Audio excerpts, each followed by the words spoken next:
सामाजिक संगठन लहू सेना की ओर से महाराष्ट्र सरकार को एक ज्ञापन सौंपा गया है, जिसमें अनुसूचित जाति के आरक्षण से जुड़े हालिया निर्णयों पर गंभीर आपत्ति जताई गई है। संगठन ने आरोप लगाया है कि सरकार द्वारा आरक्षण में किए गए बदलावों से सामाजिक न्याय प्रभावित हो सकता है। ज्ञापन में मांग की गई है कि इस निर्णय को तुरंत वापस लिया जाए और सभी पक्षों से विचार विमर्श के बाद ही कोई कदम उठाया जाए। मामले को लेकर प्रशासन ने त्वरित कार्रवाई की मांग की है।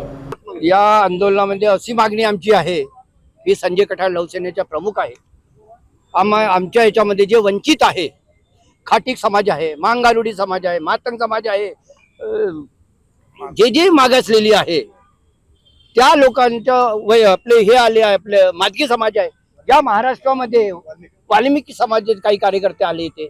याची सर्व मागणी आहे की कुठेतरी वर्गीकरण झालं गेलं पाहिजे। जे 1961च्या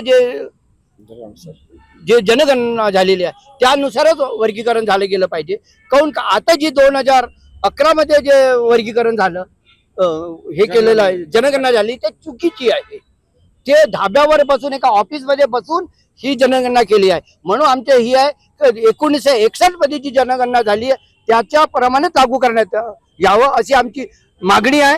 वर्गीकरण तात्काळ लागू करण्यात यावं आणि जी नोकर भरती आहे ती रद्द करण्यात यावी ही आमची मागणी आहे। कदाचित ही वर्गीकरण या लोकांनी मुख्यमंत्र्यांनी, आम्हाला वाटते मुख्यमंत्री हे ताबडतोब करावं। वर्गीकरण केलं नाही त्या महाराष्ट्रात उग्र स्वरूपाचे आणि तीव्र स्वरूपाचे आंदोलन या महाराष्ट्रात होईल या ठिकाणी मी एवढी चेतावणी देतो आहे। या आमच्या मागण्या पूर्ण झाल्या नाही तर महाराष्ट्रभर विदर्भामध्ये आज हे पहिली आमचे आंदोलन आहे। यानंतर जितके भी जिल्हे विदर्भातले आहे तिथे ही आंदोलन होणार आहे। या आंदोलनामध्ये येथे खाटीक समाज विशाल लारोकर आलेले आहेत।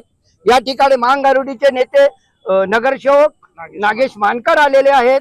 यानंतर आमचे मादगी समाजाचे समय्या पुसलाजी आलेले आहेत। अकोल्यावरून आमचे नेते परिमलजी कांबळे आलेले आहेत। किशोर बिहाडेजी आहे, परिमलजी आले आहे, अयूब साहेब आहेत, ताई आहे, काहीचे नाव काय आहे, बावणे ताई आहेत, फकीराजी खडसे आहे। या महाराष्ट्रातून विदर्भातून इथे लोक आलेली आहे। कुठेतरी आम्हाला न्याय मिळाला गेला पाहिजे मातंगांना, ही आमची मागणी आहे। जशी तुम्ही बार्टीचे वेगळे केलं, आरटी केली, त्याच्यामध्ये आम्ही आरटी जसं केलं तशी आमची एक मुलगी IAS ऑफिसर झालेली आहे।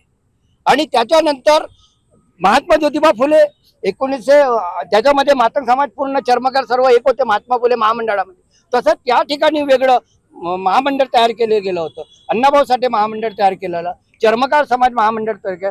अशा प्रकारे वर्गीकरण झालं तर कुठेतरी मातंगांना, जे वंचित आहे, जे उपेक्षित आहे, अशा लोकांना न्याय मिळेल नोकऱ्यामध्ये अशी आमची मागणी आहे। की कुठेतरी आम्हाला गरीब लोकांना जे वंचित आहे, हजारो वर्ष झाले, 75 वर्ष झाले, आजही त्या माणसाला न्याय मिळालेला नाही आहे।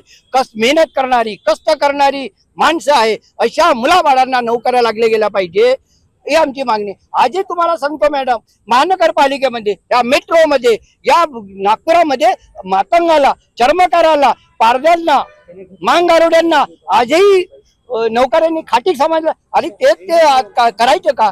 खाटीक समाज फक्त मटनच कापायचे का? तर आमची ही मागणी आहे की कुठेतरी आम्हाला न्याय मिळाला गेला पाहिजे। न्याय मिळाला नाही तर पूर्ण विदर्भात, पुऱ्या महाराष्ट्रामध्ये आंदोलन उभं राहील आणि ही सुरुवात नागपुरामधून सुरू झालेली आहे।